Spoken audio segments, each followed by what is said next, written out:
Most real estate investors చేసే common big mistake ఏంటంటే వాళ్ళ టోటల్ ఇన్వెస్ట్మెంట్ ఫండ్ సపోజ్ ₹1,00,00,000 ఉందంటే అది మొత్తం తీసుకెళ్ళి ఒకే లొకేషన్లోనో లేదంటే ఒకే ప్రాజెక్ట్లోనో ఒకే ప్రాపర్టీలో ఇన్వెస్ట్ చేసి ఆ సింగిల్ బ్యాస్కెట్లో ఇన్వెస్ట్ చేసి లాంగ్ టర్మ్ ఎదురు చూస్తూ ఉంటారు. సో ఇలా కాకుండా నేను disciplined wealth creation by diversification of ఇన్వెస్ట్మెంట్స్లో భాగంగా నేనేం చెప్తున్నానంటే మన కీర్తి రియల్టర్స్ అండ్ ఇన్ఫ్రా తరపున మనం డెరైవ్ చేసిన డిసిప్లైన్డ్ వెల్త్ క్రియేషన్ ప్లాన్ ప్రకారం ఎగ్జాంపుల్ ఒక 1 crore ఇన్వెస్ట్ చేయాలనుకోండి. సో ఆ 1 crore 3 పార్ట్స్గా డివైడ్ చేస్తాం based on some categorised already మనకి డెరైవ్డ్ కేటగిరీస్ ఉన్నాయి. అవి ప్రీమియం గ్రోత్ క్యారిడారు, ఎకనామికల్ గ్రోత్ క్యారిడారు, అలాగే లాంగ్ టర్మ్ గ్రోత్ క్యారిడార్ అని చెప్పి 3 కేటగిరీస్ మనం ఐడెంటిఫై చేయడం జరిగింది. బేస్డ్ ఆన్ ఈ ప్రీమియం గ్రోత్ క్యారిడార్ సపోజ్ ఈ 1 crore 40 lakhs ప్రీమియం గ్రోత్ క్యారిడార్లో ఇన్వెస్ట్ చేయడం వల్ల హై అప్రిసియేషన్ వెరీ లెస్సర్ పీరియడ్లో పెరుగుతుంది. అలాగే ఎకనామిక్ గ్రోత్ క్యారిడార్లో ఒక 35 lakhsని డైవర్సిఫై చేయడం వల్ల బ్యాలెన్స్డ్ గ్రోత్ వస్తుంది. అలాగే లాంగ్ టర్మ్ గ్రోత్ క్యారిడార్స్లో ఒక 25 lakhs ఇన్వెస్ట్ చేయడం వల్ల ఫ్యూచర్ వెల్త్ మల్టిప్లికేషన్ జరుగుతుంది. అప్పుడు ఏమవుతుందంటే మనకు తెలియకుండా this strategy helps investors reduce risk and increase growth potential. కాబట్టి అవర్ ఇన్వెస్ట్మెంట్ ఫిలాసఫీ ఏంటంటే జనరల్గా before suggesting any property to investors we strictly follow 6 disciplined investment principles, which is one is high feasible locations. మనం invest చేసే లొకేషన్లో future feasibility ఉండాలి. That means infrastructure development, connectivity, employment opportunities, అలాగే government projects. So ఈ feasibility లేకపోతే అంటే మీకు feasibility లేకపోతే ల్యాండ్ జస్ట్ ల్యాండ్గానే మిగిలిపోతుంది, వెల్త్గా మారదు. పాయింట్ నెంబర్ 2 ఏంటంటే we have to invest only in resalable properties. అంటే రియల్ ఎస్టేట్ ఇన్వెస్ట్మెంట్లో లిక్విడిటీ చాలా ఇంపార్టెంట్. బయ్యర్ లేని ప్రాపర్టీ అసెట్ కాదు, సో అది లయబిలిటీ కిందే ఉంటుంది, అంటే ఆస్తి కాదు, అప్పే అవుతుంది. So we choose locations where resale demand exist, అలాగే market movement is active, so buyers are always available. So అలాంటి ప్రాపర్టీలోనే మనం ఇన్వెస్ట్ చేయగలగాలి. అంటే మనం ఇన్వెస్ట్ చేయబోయే ముందే రీసేల్ వాల్యూ ఉన్న ప్రాపర్టీస్లో ఇన్వెస్ట్ చేయాలన్నమాట. పాయింట్ నెంబర్ 3 ఏంటంటే invest in only by zone. So by zone అంటే ఏంటంటే సో మనం ఇన్వెస్ట్ చేసి అంటే డెన్సిటీ ఆఫ్ ట్రాన్సాక్షన్స్ బాగా లోగా ఉన్నప్పుడు, అంటే నంబర్ ఆఫ్ బయర్స్ విపరీతంగా పబ్లిక్ మొమెంటమ్ విపరీతంగా కొనుగోలు జరిగే కండిషన్ లేని, అంటే అసలు less density of transactions or no transaction zone, దాన్ని బై జోన్ అంటాం. అప్పుడు వాల్యూస్ చాలా బిలో ట్రూ వాల్యూస్ దొరుకుతాయి మనకి. సో అంటే దాని అర్థం యాక్చువల్గా రైట్ టైం రైట్ ప్రైస్ అంటాం చూసారా. సో అలాంటి లొకేషన్స్ మనకు దొరుకుతాయి. సో స్మార్ట్ ఇన్వెస్టర్స్ బై జోన్లో మాత్రమే ఎంట్రీ ఇవ్వాలి. సెల్ జోన్లో కొనడం అంటే ఆల్రెడీ ప్రైస్ పీక్లో ఎంట్రీ ఇచ్చినట్టే కదా. సో కాబట్టి పీక్ వాల్యూలో కొనకుండా ట్రూ వాల్యూలో కొనాలి. బై జోన్లో కొనడం వల్ల ఈల్డింగ్ పీరియడ్ బాగా గణనీయంగా తగ్గుతుంది. మనం సెల్ జోన్లో అమ్మాలి. సో ఇది ఈ కాన్సెప్ట్లో మనం థర్డ్ పాయింట్ ఏంటంటే invest only in by zone. అలాగే 4th పాయింట్ ఏంటంటే invest only in true value. So జనరల్గా ఏంటంటే ట్రూ వాల్యూ అంటే మార్కెటింగ్ హైప్ కాదు యాక్చువల్గా. So real value depends on ఈ లొకేషన్ స్ట్రెంగ్త్, అలాగే ఇన్ఫ్రాస్ట్రక్చర్ గ్రోత్, అలాగే సరౌండింగ్ డెవలప్మెంట్. సో మీకు జనరల్గా ఏంటంటే వాల్యూ ఇన్వెస్టర్ ఎప్పుడు సరే బిలో ట్రూ వాల్యూ కోసం ఎదురు చూస్తాడు. ఎందుకంటే రీసెర్చ్ అండ్ అనాలిసిస్ ప్రకారం అంటే బై ఇన్వెస్టర్ సైకాలజీ ఎలా ఉంటుందంటే value investor is always look for the value, అంటే ఇన్వెస్ట్మెంట్ ఆపర్చునిటీ కోసం ఎదురు చూస్తూ ఉంటాడు. అలాంటి ఆపర్చునిటీ దొరికిన వెంటనే బిలో ట్రూ వాల్యూలో ఇన్వెస్ట్ చేస్తాడు. సో అలాగే point number 5, so invest in only assets అని దేన్ని అంటామంటే అంటే నాట్ ఇన్ ఎన్పిఎస్. యాక్చువల్గా నాన్ పర్ఫార్మింగ్ అసెట్స్లో ఇన్వెస్ట్ చేయకుండా ఓన్లీ అసెట్స్లో ఇన్వెస్ట్ చేయడం అంటే మార్కెట్లో చాలా ప్రాపర్టీస్ ఉంటాయి కానీ అన్నీ అసెట్స్ కాదు.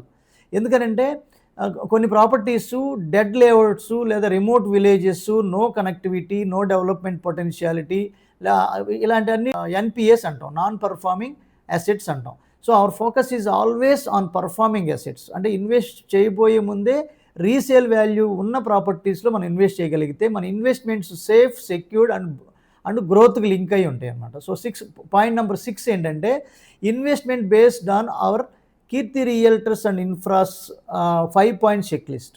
So before recommending any property we verify 5 essential ground realities. అవేంటంటే పాయింట్ నెంబర్ 1 ఏంటంటే లీగల్ వెరిఫికేషన్ తర్వాత అంటే లీగల్ క్లారిటీ తర్వాత ప్రాపర్ అప్రోచ్ రోడ్స్ ఉండాలి. సో ఫస్ట్ పాయింట్ ఏంటంటే proper approach roads as per legal government approach roads ఉండాలి. అంటే దాని అర్థం గవర్నమెంట్ అప్రూవ్డ్ లేఅవుట్స్తో పాటు లీగల్ క్లారిటీ ఉండాలన్నమాట.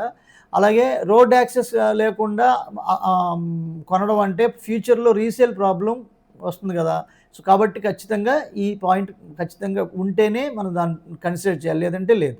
ఓకే, నెక్స్ట్ రెండో పాయింట్ ఏంటంటే అంటే 5 పాయింట్ చెక్ లిస్ట్లో second point drinking water facility. మనం ఏదైతే ప్రాపర్టీలో ఇన్వెస్ట్ చేయబోతున్నామో అది లివబుల్ కండిషన్ కావాలి కాబట్టి లివబుల్ లొకేషన్కి drinking water availability compulsory. So ఇది మస్ట్గా ఉంటేనే చెక్ కన్సిడర్ చేస్తాం, లేదంటే నెక్స్ట్ ప్రాపర్టీకి వెళ్ళిపోతాం. సో పాయింట్ నెంబర్ 3 ఏంటంటే electrical facility. So live current ఉండాలి. సో ఎలక్ట్రిసిటీ కనెక్టివిటీ ఆల్రెడీ ఉండాలి. సో అలా ఉంటేనే చెక్ చేసుకుంటాం. ఇన్ఫ్రాస్ట్రక్చర్ లేని ఏరియాలో డెవలప్మెంట్ స్లోగా జరుగుతుంది కాబట్టి దానికి డెవలప్మెంట్కి కరెంటు, రోడ్డు, డ్రింకింగ్ వాటర్ ఈ కంపల్సరీగా కావాలి. ఓకే, అలాగే ఫోర్త్ పాయింట్ ఏంటంటే హౌసింగ్ జోన్. అంటే లివబుల్ కండిషన్ ఎన్విరాన్మెంట్ పెరగాలి అంటే ఖచ్చితంగా అది ఇళ్ల సమూహాల మధ్యలోనో లేదా ఈ ప్రాజెక్ట్లో హౌసెస్ కన్స్ట్రక్షన్ జరుగుతూ ఉండడమో జరగాలి. అలాగే ఇది gated community housing project already అయినా పర్లేదు, లేదా అలాంటి హౌసింగ్ జోన్లో ఉండటం వల్ల ఏమవుతుందంటే సరౌండింగ్స్లో ఎగ్జిస్టింగ్ హౌసెస్ కానీ రెసిడెన్షియల్ డెవలప్మెంట్ కానీ ఉంటే కంప్లీట్గా ఎంటీ జోన్స్ వల్ల డిమాండ్ క్రియేట్ అవ్వడం అనేది చాలా టైం పడుతుంది మామూలుగా దూర ప్రాంతాల్లో తీసుకెళ్ళి ఇన్వెస్ట్ చేయడం వల్ల. సో అదే ఇలా ఇప్పుడు మనకి ఈ పాయింట్ చెక్ చేసుకుని పెట్టడం వల్ల హౌసింగ్ డెన్సిటీలో మనం ఇన్వెస్ట్ చేయడం వల్ల తక్కువ టైంలో లివబుల్ కండిషన్ వస్తుంది. కాబట్టి ఇల్లు కట్టుకోవాలనుకున్నా లేదా రెడీమేడ్ ఇల్లు కొనుక్కుందాం అనుకున్నా ఇలాంటి హౌసింగ్ జోన్ సొసైటీస్లో ఇన్వెస్ట్ చేస్తారు. కాబట్టి ఖచ్చితంగా పాయింట్ నెంబర్ 4 హౌసింగ్ జోన్. అలాగే లాస్ట్ పాయింట్ ఫిఫ్త్ పాయింట్ ఏంటంటే స్ట్రాంగ్ రీసేల్ వాల్యూ. సో మొదట 4 పాయింట్స్ వర్తిస్తే ఆటోమేటిక్గా దానికి రీసేల్ వాల్యూ వర్తిస్తుంది. దాన్నే ట్రూ అసెట్ అంటాం, దాన్ని ఆస్తి అంటాం. ప్రాపర్టీ కొనేటప్పుడు ఎగ్జిట్ ఆపర్చునిటీ ఖచ్చితంగా చూడాలి, ఇంపార్టెంట్. సో ఫ్యూచర్లో ఈజీగా రీసేల్ అయ్యే ప్రాపర్టీస్ మాత్రమే ట్రూ అసెట్స్ అని చెప్తాం. సో కాబట్టి ఈ 5 పాయింట్స్ కూడా ఖచ్చితంగా మనం ఫాలో అయితేనే మనం ఖచ్చితమైన ఇన్వెస్ట్మెంట్స్ చేసినట్లు లెక్క. అలాగే ఈ ప్రీమియం కేటగిరీస్ గురించి కూడా ఒకసారి మనం చెక్ చేద్దాం. జనరల్గా మనం 3 కేటగిరీస్ గురించి మాట్లాడాం కదా. అందులో ప్రీమియం గ్రోత్ కేటగిరీ అని చెప్పాం కదా. ఇదేంటి హై గ్రోత్ క్యారిడర్స్ అనమాట. అంటే జనరల్గా ఏంటంటే కొంచెం వాల్యూ ఎక్కువ ఇన్వెస్ట్మెంట్, ఇనిషియల్ వాల్యూ ఎక్కువ ఉంటుంది.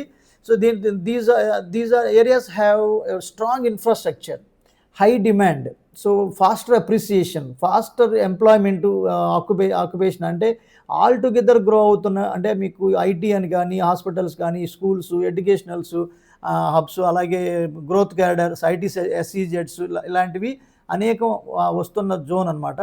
These investments are mainly for wealth growth. అంటే సిగ్నిఫికెన్స్ని క్రియేట్ చేస్తూ బిగ్ నెంబర్స్లో వాల్యూ అప్రిసియేషన్ అవ్వడానికి దోహదం ఉంది. కాబట్టి ఇలాంటి దాంట్లో ఒక కేటగిరీలో మనం స్ప్లిట్ చేయబడిన అంటే 1 crore స్ప్లిట్ చేసిన మేజర్ అంటే 40 lakhs ఆఫ్ ఇన్వెస్ట్మెంట్స్ ఈ కేటగిరీలో ఇన్వెస్ట్ చేయాలి. సో వీటికి ఎగ్జాంపుల్ ఏంటంటే అమరావతి క్యాపిటల్ ఇన్ఫ్లుయెన్స్ జోన్స్ అంటే ప్రైమ్ ఇన్ఫ్రాస్ట్రక్చర్ క్యారిడార్స్ కానీ, లేదా నియర్ విజయవాడ ఎయిర్పోర్ట్ సరౌండింగ్స్లో కానీ, లేదంటే ఐఆర్ఆర్, ఓఆర్ఆర్ సరౌండింగ్స్లో కానీ. ఓఆర్ఆర్ అంటే మళ్ళీ మనకు లాంగ్ టర్మ్ గ్రోత్లోకి వెళ్ళిపోతుంది. కాబట్టి ఓన్లీ ప్రీమియం సెగ్మెంట్స్ మాత్రమే దీని కిందకు వస్తుంది. నేను అది వన్ ఆన్ వన్ డిస్కషన్లో మనం అవన్నీ రివీల్ చేయడం జరుగుతుంది. అలాగే సెకండ్ కేటగిరీ ఎకనమిక్ కేటగిరీ, అంటే మీకు మోడరేట్ గ్రోత్ క్యారిడార్ అనమాట. అంటే ఇది ఒక్కొక్కసారి ప్రీమియం కేటగిరీ కన్నా స్పీడ్ కూడా పెరుగుద్ది. Depends upon the developments happening in that particular area అనమాట. సో ఇన్వెస్ట్మెంట్ దీనికోసం అలొకేట్ చేసినది మన 1 crore నుంచి 35 lakhs. These locations offer reasonable entry price, gradual development, study appreciation, అంటే బ్యాలెన్స్డ్ గ్రోత్ ఉంటుంది. సో అలాగే this category provides balanced growth with controlled risk. So risk కూడా తక్కువ అనమాట. సో అలాగే థర్డ్ కేటగిరీ వచ్చేసరికి long term growth corridor. So దీనికోసం మనం కేటాయించింది 25 lakhs out of 1 crore. So ఇలా ఈ 3 భాగాలు కలిపితే మనకు 1 crore అవుతుంది. These areas are future city expansion zones అనమాట. Today prices may be affordable, but when urban expansion reaches there in say 5 years, 7 years, so value can multiply significantly. So చాలా అబ్నార్మల్గా పెరగడానికి స్కోప్ ఉన్న జోన్స్ అనమాట. So జనరల్గా ఏంటంటే, so instead of putting entire 1 crore in one property or one location or one segment or one single basket, so we create diversified real estate portfolio.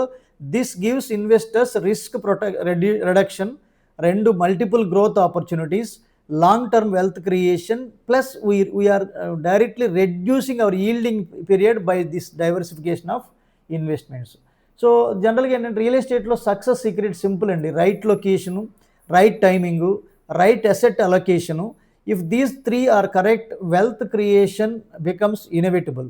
So if you want to become a value investor or a disciplined wealth క్రియేటర్గా కనుక మీరు మారాలనుకుంటే కనుక, మన కీర్తి Realtors and infra వారి ఈ disciplined wealth creation ప్లాన్లో participate చేయాలనుకుంటే కనుక, ఈ స్క్రీన్లో ఉన్న నంబర్కి కాంటాక్ట్ చేసి సో మన ఛానల్కి సబ్స్క్రైబ్ చేసుకోండి. 1-on-1 డిస్కషన్కి రండి. సో అప్పుడు ఏంటంటే ఈ డీటెయిల్ ఎక్స్ప్లెనేషన్ వచ్చేసరికి ఇదేంటంటే 3 ప్లాన్లతో కూడుకున్న, అంటే మీరు leveraging of time, leveraging of money, encapitalization of square yards, అంటే wealth in terms of square yards రూపంలో అక్యుములేట్ చేసుకుంటూ, ఇలా అక్యుములేట్ చేసుకోబడిన హ్యూజ్ కార్పస్ నుంచి మల్టిపుల్ పర్మనెంట్ ప్యాసివ్ ఇన్కమ్స్ని ఎస్టాబ్లిష్ చేసుకునేలాగా మనం ఎర్లీ రిటైర్మెంట్ అండ్ ఫైనాన్షియల్ ఫ్రీడమ్ని సాధించడంలో మనం స్ట్రాటజిక్ ప్లానింగ్ అనేది జరుగుతుంది. అది 1-on-1, ఎందుకంటే మీ ఇన్కమ్ మీద, మీ ఖర్చుల మీద, మీ ప్రజెంట్ అండ్ ఫ్యూచర్ కమిట్మెంట్స్ మీద, అండ్ ఫైనల్లీ మీ సేవింగ్స్ మీద ఆధారపడి ఉంటుంది కాబట్టి, so each person to person అది డిఫరెంట్ పర్సన్కి డిఫరెంట్ స్ట్రాటజీ అప్లై అవుతుంది కాబట్టి, సో ఒకసారి మాతో కనెక్ట్ అయితే మీకు దానికి సంబంధించిన ఫైనాన్షియల్ ప్లానింగ్ కుదురుతుంది. కానీ ఎర్లీ రిటైర్మెంట్ మీద ఫోకస్ చేసేవాళ్ళు ఎర్లీగా ఇన్వెస్ట్ చేసుకోగలగాలి, లేదంటే మనకి అది చాలా డిలే అయిపోతుంది. కాబట్టి త్వరపడి ప్లానింగ్కి రండి. ఇన్వెస్ట్ చేయడానికి డబ్బులు తీసుకురావాల్సిన అవసరం లేదు కదా. Just we have to brain Storm together, so that మనం కంక్లూషన్కి వచ్చి ఏది రికమెండ్ చేస్తామో, ఏది సజెస్టబుల్లో, ఏది మీకు ఆ సజెషన్స్లో నుంచి కూడా మీకు ఏది ఫీజిబుల్గా ఉంటుందో దాన్ని బట్టి మీరు చూస్ చేసుకోవడం, మాతో కంటిన్యూస్గా ప్రాఫిట్ షేరింగ్ పార్ట్నర్స్గా కొనసాగడం చేయొచ్చు. Okay friends, with this I'm concluding. మీరు, నేను, మనందరం సంతోషంగా, ఆనందంగా, సమృద్ధిగా, సౌకర్యవంతంగా, ఆరోగ్యవంతంగా జీవిస్తూ ఆర్థికంగా, ఆధ్యాత్మికంగా ఉన్నతిని సాధించాలని కోరుకునే మీ శివరాం. నమస్తే. Thanks for watching.